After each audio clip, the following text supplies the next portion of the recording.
আওয়ামী লীগের নিষেধাজ্ঞা তুলে নিতে আন্তর্জাতিক চাপের মুখে আছে অধ্যাপক ইউনূস ও তার উপদেষ্টা পরিষদ। সে চাপ সরকারের জন্য বেড়েছে মার্কিন সংগঠন ইন্টারন্যাশনাল রিপাবলিকান ইনস্টিটিউট বা IRI এর সফরের কারণে। IRI এর প্রতিনিধি দলের কাছে জাতীয় পার্টি সহ বেশ কয়েকটি দল ও সুশীল সমাজের প্রতিনিধিরা সুষ্ঠু, অবাধ, নিরপেক্ষ ও অন্তর্ভুক্তিমূলক নির্বাচনের জন্য আওয়ামী লীগের নিষেধাজ্ঞা তুলে নেওয়া দরকার বলে মত দিয়েছে। জাতীয় পার্টির চেয়ারম্যান GM কাদের প্রকাশ্যে বলেছেন, জাতীয় পার্টি ও আওয়ামী লীগকে ছাড়া নির্বাচন হতে দেওয়া হবে না। GM কাদেরের এমন মন্তব্যের পর রাজনৈতিক মহলে বেশ চাঞ্চল্য দেখা দিয়েছে। আবার একই দিনে বার্তা সংস্থা অ্যাসোসিয়েটেড প্রেস বা এপিতে সাবেক প্রধানমন্ত্রী শেখ হাসিনার ছেলে সজীব অজিত জয়ের একটি বিস্তর সাক্ষাৎকার ছাপা হয়েছে।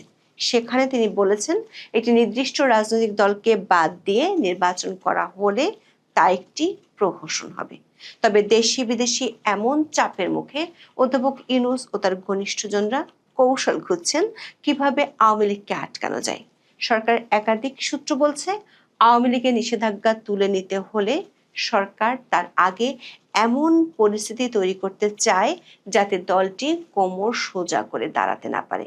সে কৌশল বাস্তবায়নে গণপ্রতিনিধিত্ব আদেশ বা RPO সংশোধনীতে চূড়ান্ত অনুমোদন দিয়েছে উপদেষ্টা পরিষদ। সংশোধনীটিতে আদালত কাউকে পলাতক ঘোষণা করলে তিনি নির্বাচনে প্রার্থী হওয়ার অযোগ্য হবেন, এমন বিধান যুক্ত করা হয়েছে। বিশ্লেষকরা বলছেন, এই সংশোধনীটিকে সরকার আওয়ামী লীগের বিরুদ্ধে ডাবল প্লেট হিসেবে ব্যবহার করতে চায়। একদিকে আওয়ামী লীগের প্রথম সারির নেতারা পলাতক থেকে নির্বাচন করতে পারবেন না, আবার নির্বাচন করার জন্য দেশে আসলে গ্রেপ্তার হবেন। সরকার একটি সূত্র বলছে, আওয়ামী লীগকে কেন্দ্র করে অবাধ, সুষ্ঠু ও নিরপেক্ষ নির্বাচনের ইস্যুটিকে সামনের দিনগুলোতে জটিল করতে চায় সরকারের কোর গ্রুপ ও তার মিত্ররা। এমন পরিস্থিতি তৈরি করতে চায় যাতে নির্বাচন পিছিয়ে যায়। সে আশঙ্কার কথা এরই মধ্যে প্রকাশ করে ফেলেছেন বিএনপির মহাসচিব মির্জা ফখরুল ইসলাম আলমগীর। প্রশ্ন হলো, একদিকে নির্বাচন পেছানোর শঙ্কা, অন্যদিকে সবার অংশগ্রহণের দাবি, এসব নিয়ে কি হতে যাচ্ছে আগামী নির্বাচনে। চলুন যাওয়া যাক বিশ্লেষণে।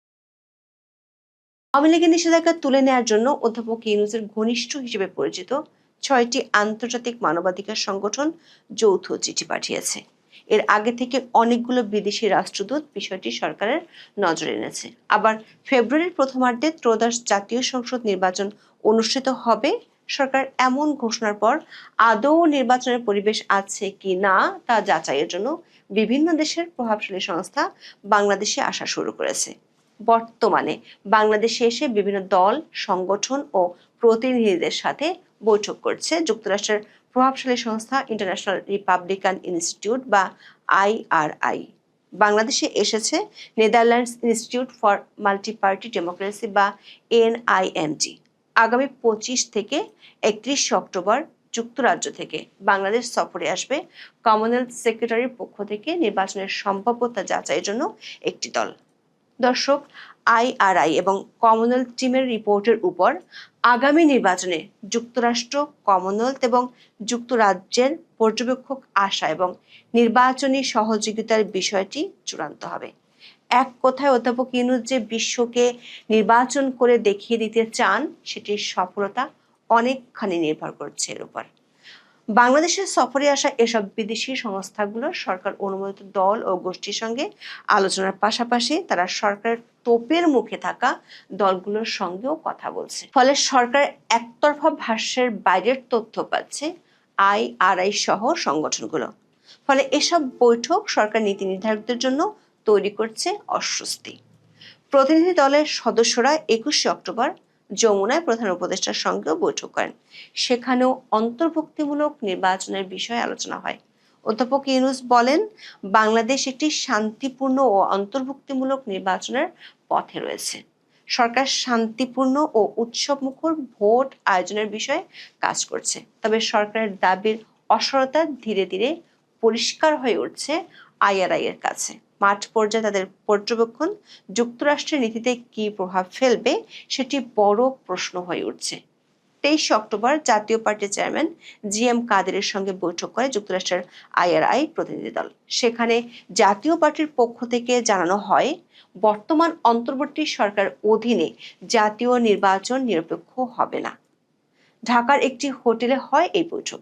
জাতীয় পার্টির দাবি, একটি অন্তর্ভুক্তিমূলক, সুষ্ঠু ও নিরপেক্ষ নির্বাচন না হলে রাজনৈতিক স্থিতিশীল সরকার প্রতিষ্ঠিত হবে না। এতে দেশের দুর্ভিক্ষ এবং গৃহযুদ্ধের মতো পরিস্থিতি সৃষ্টি হতে পারে। এই বৈঠকের আগে কাকরাইলে দলটির কেন্দ্রীয় কার্যালয়ের সামনে সমাবেশ অনুষ্ঠিত হয়। সেখানে জিএম কাদের অন্তর্বর্তী সরকারকে তুলোধুনো করেন, বলেন গৃহযুদ্ধ বাঁধিয়ে দেওয়ার পরিবেশ তৈরি করা হচ্ছে। অশান্তির কোনো নোবেল থাকলে এই সরকারের পাওয়া উচিত। দেশের আইন শৃঙ্খলা কোনো সময় এত খারাপ ছিল না।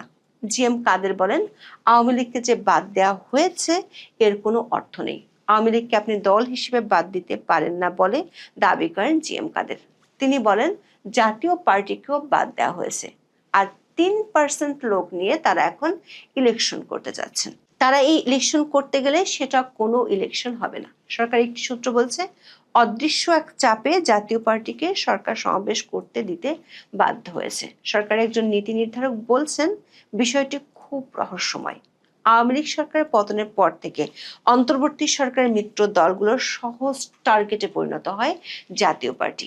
ঢাকা সহ সারা দেশে আক্রান্ত হয় জাতীয় পার্টির কার্যালয়। তাদের রাজনৈতিক কর্মকাণ্ডের উপর রয়েছে অলিখিত নিষেধাজ্ঞা। বিশেষ করে ঢাকায় তাদের রাজনৈতিক কার্যালয় একাধিকবার জ্বালিয়ে দেওয়া হয়। গত 5 অক্টোবর কাকরাইলে জাপা কার্যালয়ে হামলা, ভাঙচুর ও অগ্নিসংযোগ করা হয়। সাম্প্রতিক সময় জাতীয় পার্টির সমাবেশে পুলিশি হামলার দৃশ্য দেখা গেছে। সবশেষ কাকরাইলে দলের কার্যালয়ের সামনে 11 অক্টোবর আয়োজিত সমাবেশ পুলিশের হামলায় পণ্ড হয়ে যায়। পুলিশ সেদিন সরকার উচ্চ পর্যায়ের নির্দেশে দলটির নেতাকর্মীকে দাঁড়াতেই দেয়নি। তার মাত্র 2 সপ্তাহের মধ্যে সরকারের নাকের ডগায় ব্যান্ড দলের বাদন আর নেতাকর্মীদের স্লোগানের মাঝে কার্যালয়ে হাজির হয়েছেন দলটির চেয়ারম্যান জিএম কাদের। অদৃশ্য চাপ ছাড়া এভাবে রাতারাতি দৃশ্যপট পাল্টে যাওয়াটা বাস্তবে নয়, উপন্যাসে বা নাটকে দেখা যায়। সরকার ওই নীতি নির্ধারক মনে করেন, অনেকটা ভস্ম থেকে জন্ম নেওয়া ফিনিক্স পাখির মতো উৎসব মুখর হয়ে উঠছে জাতীয় পার্টির কার্যালয়। উপজেলা দিবস উপলক্ষে তারা শুধু বর্ণাঢ্য আয়োজন করেনি, উল্টো সরকারকে শাসিয়ে দিয়েছে আওয়ামী লীগ ও জাতীয় পার্টি ছাড়া নির্বাচন হতে দিবে না। এটা বিদেশিদের কাছে দলটি বার্তা পৌঁছে দিল। কমনওয়েলথের টিমটি আসার আগে সরকার এই মুহূর্তে কোনো দলের উপর বল প্রয়োগ করে বিদেশিদের কাছে ভুল বার্তা দিতে চায় না। 23 অক্টোবর বাংলাদেশে নিযুক্ত জার্মান রাষ্ট্রদূত ডক্টর রুজিগার লুট্রোজো নির্বাচন কমিশনকে বলেছেন, তারা নির্বাচনে বহু দলের অংশগ্রহণ চায়। সরকারের সূত্রগুলো বলছে, বিদেশি সংগঠনগুলোর কাছে সরকার অনেক মিত্র দলও বলছে সরকার নিরপেক্ষভাবে কাজ করছে না। এমনকি সরকারের প্রেসক্রিপশনে একদিন আগে আইআরআই প্রতিনিধি দল জাতীয় পার্টির আরেক অংশের সঙ্গেও আলোচনা করে। সেখানেও তোলা হয় সরকারের ভূমিকা নিয়ে প্রশ্ন। জাতীয় পার্টির আরেক অংশের চেয়ারম্যান আনিসুল ইসলাম মাহমুদ বলেন, তারা নির্বাচনমুখী দল, সব সময় নির্বাচনে অংশ নিতে প্রস্তুত, তবে বর্তমানে নির্বাচনের পরিবেশ নেই। এদিকে অধ্যাপক ইউনূসের অন্তর্বর্তী সরকারের কড়া সমালোচনা করেছেন সাবেক প্রধানমন্ত্রী শেখ হাসিনার ছেলে সজীব ওয়াজেদ জয়। তিনি বার্তা সংস্থা এপিকে বলেছেন, অন্তর্ভুক্তিমূলক নির্বাচন নিশ্চিত করার জন্য আওয়ামী লীগের উপর থেকে অবিলম্বে নিষেধাজ্ঞা তুলে নিতে হবে। জনাব জয় অধ্যাপক ইউনূসের বিরুদ্ধে ইসলামপন্থীদের ক্ষমতায় আনার জন্য কারচুপি নির্বাচনের পরিকল্পনার অভিযোগ করেছেন। দর্শক, একদিকে বিদেশি সংস্থাগুলোর চাপ, অন্যদিকে সফররত সংস্থাগুলোকে নির্বাচনের পরিবেশ আছে এমন পরিস্থিতি দেখাতে হচ্ছে। সরকারি সূত্রগুলো বলছে, সরকারের জন্য আওয়ামী লীগের নিষেধাজ্ঞার ইস্যুটি এখন বিস্ফোরা হয়ে গেছে। আইআরআই এর প্রতিনিধিরা সরকারের কাছে জানতে চেয়েছে, নির্বাচন কমিশনের নিবন্ধিত 52টি দলের মধ্যে 25টি দল নিয়ে জাতীয় ঐক্য হয় কিভাবে? বাকি দলগুলোর বিষয়ে সরকার কি ভাবছে? অর্ধেকের বেশি নিবন্ধিত দলকে বাইরে রেখে সরকার কিভাবে আশা করে নির্বাচন নিরপেক্ষ ও সুষ্ঠু হবে? আন্তর্জাতিক চাপ বাড়ায় সরকারকে আওয়ামী লীগের নিষেধাজ্ঞার বিষয়ে নতুন করে ভাবতে হচ্ছে। বিষয়টি নিয়ে 22 অক্টোবর সরকারের কিংস পার্টি এনসিপির সাথে বৈঠকে অধ্যাপক ইউনূস ও তার 3 উপদেষ্টা আলোচনা করেছেন। সরকার এক্ষেত্রে বিকল্প কৌশল নিয়ে রেখেছে। আওয়ামী লীগের নিষেধাজ্ঞা যদি নানামুখী চাপের কারণে তুলে দিতে হয়, তাহলে সরকার আইনকে হাতিয়ার হিসেবে ব্যবহার করতে চায়। এরই মধ্যে আইসিটি অ্যাক্টে 20(c) দ্বারা সংযুক্ত করা হয়েছে। সেখানে বলা হয়েছে, মানবতা বিরোধী অপরাধের অভিযোগ দায়ের হলেই সংসদ সদস্য নির্বাচনের যোগ্যতা হারাবেন। কিন্তু আইসিটিতে মামলা আছে 84টি, আর জুলাই আন্দোলনের মামলা আছে 834টি। এই মামলাগুলোর মাধ্যমে আওয়ামী লীগের নেতাদের বিরুদ্ধে আইনকে শক্ত হাতিয়ার হিসেবে ব্যবহার করতে চায় সরকার। সে লক্ষ্যে গণপ্রতিনিধিত্ব আদেশ বা আরপিও সংশোধনীতে চূড়ান্ত অনুমোদন দিয়েছে উপদেষ্টা পরিষদ।